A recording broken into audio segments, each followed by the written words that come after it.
Oke, Assalamualaikum Bapak Hamsa. Waalaikumsalam warahmatullahi wabarakatuh.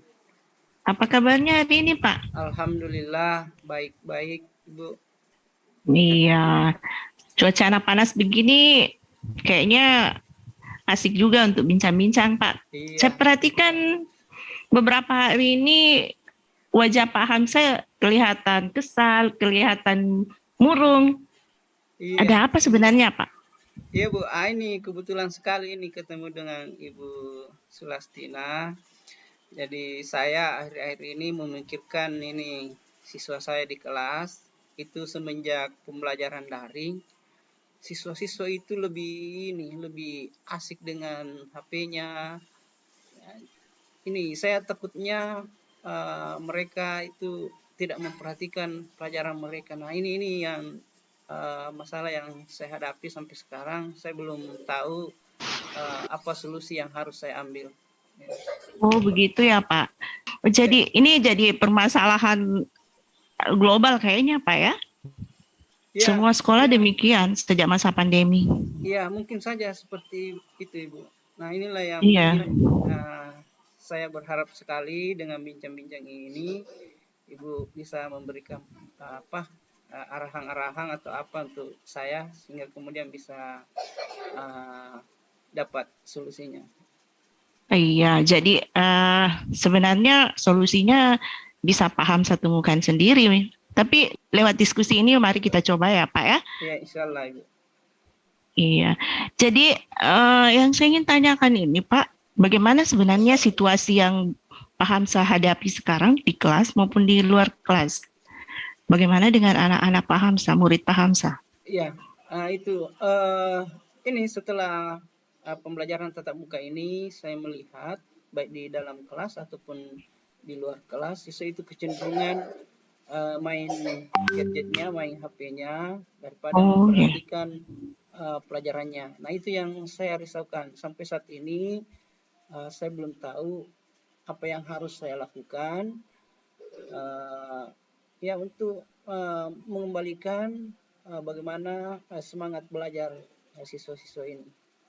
iya. Apa yang mempengaruhi sebenarnya Pak sampai mereka tidak bisa lepas dari gawainya? Ya mungkin ini karena pengaruh kebiasaan ya, lama tinggal di rumah sehingga tidak fokus lagi dengan belajar, lebih senang dengan Iya betul. ini mungkin. Nah, setelah Bapak memahami latar belakang permasalahannya, Bapak maunya seperti apa terhadap mereka? Ya, saya maunya itu misalnya kan menggunakan HP itu kan ya tidak masalah sih sebenarnya sepanjang itu digunakan untuk belajar. Nah, cuma Iya kan masalahnya betul. ini saya melihat yang lebih banyak digunakan untuk bermain, ya main game, Main game ya Pak. ya atau mengakses hal-hal yang tidak bagus, yang intinya tidak tidak berhubungan dengan pembelajaran, apalagi jika itu dilakukan di sekolah. Nah, saya maunya itu uh, apa yang harus saya lakukan sehingga kemudian mereka tergairah kembali seperti sebelum pandemi bisa semangat belajar. Iya memang perlu Pak ya, karena memfilter hal-hal yang negatif dari gawai itu memang sangat penting Pak. Apalagi mereka masih dalam usia transisi ya Pak. Iya, jadi eh, apa usaha-usaha apa yang menurut Pak Hamsa bisa membuat hal yang Pak Hamsa inginkan itu bisa terwujud? Saya sih pernah berpikir bagaimana kalau dibuat tata tertib sekolah, tata tertib sekolah yang Ya. bisa kemudian uh, membatasi atau menghindari siswa-siswa ini untuk menggunakan HP itu. Misalnya di dalam tata tertib sekolah itu harus termuat uh, tidak boleh menggunakan kalau di dalam kelas Ya. atau dilakukan semacam sweeping begitu pemeriksaan konten-konten yang sering diakses oleh siswa. Itu sih yang pernah terpikir. Apakah Pak Hamsa sudah mempersiapkan konsep untuk melakukan hal tersebut? Belum belum sih Bu. Jadi baru Belum ya. pikiran dan rencana juga mau diskusikan dengan teman-teman, termasuk menyampaikan ke kepala sekolah bagaimana kalau kita buat seperti ini. Karena Baik. kalau dilarang siswanya bawa HP ke sekolah juga kan tidak mungkin karena banyak yang lain yang menggunakan untuk pembelajaran. Cuma pada saat sesi tidak belajar itu yang salah. Oke. Selain mengenai peraturan sekolah, dan ini situasi ini dimasukkan ke peraturan sekolah, diatur oleh rambu-rambu sekolah. Apakah Pak Hamzah mempunyai ide lain, alternatif lain untuk menyelesaikan masalah ini? Mungkin bagusnya kalau dilakukan pelatihan ke guru-guru bagaimana membuat konten-konten pelajaran yang bisa diakses oleh siswa di HP-nya, sehingga kemudian siswa itu terbiasa. Jadi kalau kontennya sudah ada, kemudian itu kita upload sehingga kemudian siswa bisa mengakses dan kita juga mengarahkannya untuk senantiasa membuka itu, maka ada kemungkinan itu akan bergeser dari tadinya sering main kemudian terbiasa menggunakan konten-konten yang kita buat sendiri di sekolah. Mungkin itu yang saya pikirkan. Ide yang bagus sekali Pak. Itu Bapak punya ide bagus sekali. Nah, setelah Bapak menemukan alternatif penyelesaian masalah, apakah langkah apa yang akan Bapak lakukan setelah menemukan ide ini? Yang pertama mungkin mendiskusikan, diskusi karena kan tidak mungkin kalau mau saya sendiri itu kan tidak mungkin, jadi saya harus diskusi dengan teman, juga dengan menyampaikan ke kepala sekolah terkait dengan ide-ide membuat peraturan atau membuat pelatihan untuk konten-konten pembelajaran. Nah, nanti setelah semua satu ide, satu pemahaman, mungkin akan kegiatan selanjutnya. Oke, kapan kira-kira Bapak berinisiatif untuk melakukannya, Pak, mewujudkannya? Untuk diskusi memberitahu ke kepala sekolah mungkin paling lambat minggu depan, hari Senin lah, saya harus sudah sampaikan ke kepala sekolah. Oke, siapa yang Bapak yang kira-kira bisa membantu lancarnya masalah ini? Pertama mungkin guru-guru, ya guru-guru harus sepakat bahwa kita harus buat tertib yang terkait dengan itu atau membuat kesepakatan lah dengan siswa. Kemudian yang bisa membantu itu beberapa ada di antara teman saya itu memang bisa membuat konten-konten pembelajaran, mungkin itu bisa kita berdayakan untuk memberikan pelatihan ke teman-teman yang lain. Selain rekan guru dan kepala sekolah, apakah Bapak membutuhkan dukungan lain? Ya, boleh juga, misalnya dari luar, kan mungkin ada ahli-ahli atau pakar-pakar dari luar. Kalau misalnya itu memungkinkan, bisa juga untuk melatih kita di sekolah. Ternyata kita sudah menemukan solusi yang sangat hebat untuk keluar dari permasalahan ini, ya paham saya. Dan saya sangat berminat ikut dalam pelatihan yang akan Bapak adakan. Nah, setelah dari pembicaraan ini, kita bisa menarik kesimpulan apa, Pak Hamzah?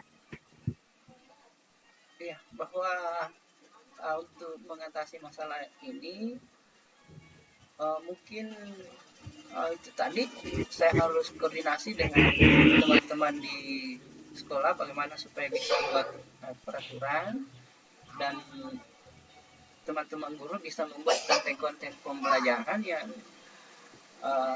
bisa diakses oleh siswa, sehingga kemudian siswa dalam menggunakan HP itu tidak dominan dilakukan untuk bermain, tetapi juga untuk belajar. Iya, tepat sekali Pak Ansa. Saya mendukung apa yang akan tindakan apa yang akan Pak Hamsa ambil, dan saya berharap ke depannya kita dapat membangun suasana pembelajaran yang tidak lagi bergantung pada gawai, dan kita bisa mengajak anak-anak untuk mengambil manfaat dari teknologi yang mereka hadapi sekarang. Sangat menarik paham saya diskusi kita hari ini, Terima dan kasih banyak. selamat berjuang. Terima kasih Selamat bekerja Ibu. Pak Terima Hamsa. kasih banyak. Iya, saya pamit Salam. Pak ya. Terima kasih banyak. Assalamualaikum warahmatullahi wabarakatuh. Waalaikumsalam warahmatullahi wabarakatuh. Assalamualaikum Bu Sulastina, apa kabar? Waalaikumsalam Pak Hamsa, alhamdulillah sehat. Senang bertemu dengan Ibu Sulastina siang hari ini. Ya. Nah, Ibu Sulastina, saya melihat kemarin Ibu Sulastina ini repot sekali ini dengan siswa-siswa, saya lihat. Ya, kemudian sempat saya lihat di chatnya ini, di WA-nya mau ketemu dengan saya ini, bincang-bincang. Ada apa ini Ibu Sulastina sampai WA saya? Iya Pak, sebagai sesama guru penggerak di satu wilayah, bolehlah kita sharing-sharing sedikit. Ya. Saya menemui kendala di masalah pembelajaran saya di sekolah. Ada apa Ibu Sulastina, bisa diceritakan? Itulah Pak, maklum anak SD, kita kan tahu sendiri bahwa di lingkungan kita ini kita di sebagian besar orang tua siswa kita adalah petani. Nah, di musim tanam begini anak-anak lebih banyak dituntut untuk membantu mereka di sawah. Akhirnya mereka kadang sampai 1 minggu tidak ke sekolah. Sementara mereka sendiri belum lancar, bahkan membacanya pun belum lancar, Pak. Oh iya, seperti itu. Jadi apa namanya, kehadiran dan keaktifan siswa di sekolah ini ya. Iya, Pak. Sejauh ini yang Ibu Titin lihat, selain dari membantu orang tua di rumah, kira-kira apa lagi yang kemungkinan menyebabkan keaktifan atau kehadiran siswa di sekolah ini menjadi terkendala? Ya, mungkin selain tuntutan ekonomi mereka di rumah, yang saya perhatikan bahwa mereka belum mampu bersosialisasi dengan teman setelah masa pandemi, ditambah agak terbelakangnya mereka dalam kemampuan mereka di dalam kegiatan pembelajaran. Akhirnya mungkin timbul rasa minder atau merasa dirinya, wah saya percuma ke sekolah, karena segitu-segitu juga. Oh iya, begitu. Jadi ada sebagian yang punya perasaan dan pendapat seperti itu ya, Ibu ya. Iya, Pak. Iya, setelah mengalami ini semua, apa-apa yang Ibu Titing sudah usahakan? Adakah semacam kegiatan atau apa, atau mungkin mengunjungi apa dan lain sebagainya yang sudah Ibu Titing lakukan? Iya, Pak. Saya sudah berusaha berkomunikasi dengan orang tuanya, dan yang kedua saya sudah berusaha memberikan bimbingan khusus kepada mereka di kelas supaya mereka mampu mengejar ketertinggalan mereka. Oh ya, itu luar biasa saya kira Ibu Titing. Dari tindakan itu, menurut Ibu Titing, apa sejauh mana pengaruhnya terhadap kehadiran siswa ini?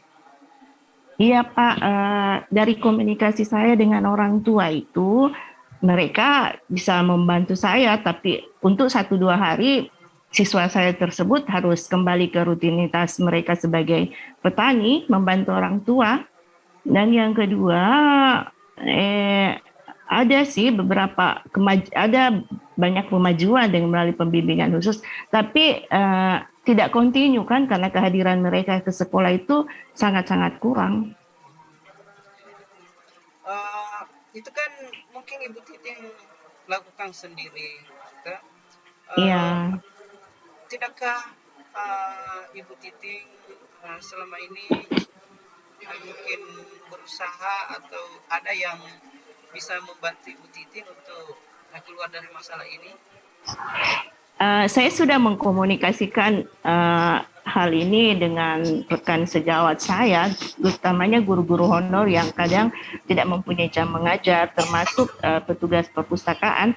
Mereka bisa, saya meminta kepada mereka untuk meluangkan waktunya untuk memberi bimbingan khusus saat anak-anak lain di dalam kelas untuk mengikuti kegiatan pembelajaran.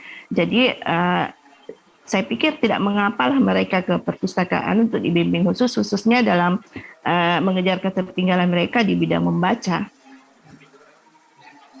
Saya kira itu adalah usaha-usaha yang menurut saya Ibu Titin sudah lakukan. Nah sekarang mungkin ada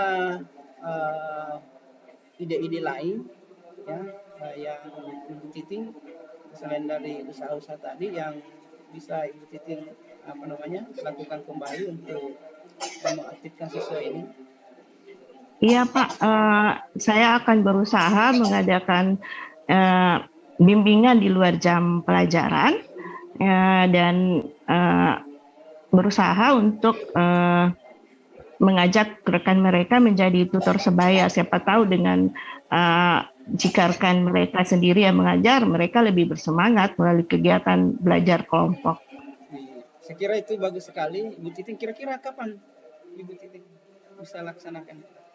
Saya akan mengkomunikasikannya dengan anak-anak pada hari Senin mendatang, Pak. Oh iya.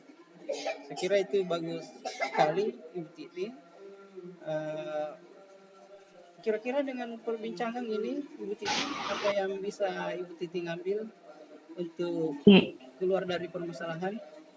Iya, jadi saya bisa menemukan di sini, Pak, bahwa untuk menyelesaikan masalah ini saya harus lebih intens berkomunikasi dengan orang tua siswa, mengadakan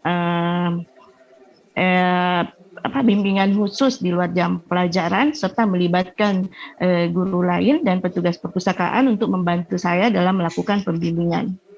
Iya, saya kira apa yang ide yang Ibu Titin, Ibu Selastina mau lakukan itu saya kira luar biasa. Selamat mencoba Ibu Titin, mudah-mudahan siswa-siswanya kembali bisa aktif dan bergairah di sekolah. Ya. Terima kasih Bapak Hamsa atas waktunya dan semoga kita bisa berdiskusi lebih lanjut di kemudian hari dan menemukan solusi-solusi yang tepat di lingkungan pembelajaran kita. Terima kasih Bapak. Sama-sama Ibu Titin, selamat. Assalamualaikum warahmatullahi wabarakatuh. Waalaikumsalam warahmatullahi wabarakatuh.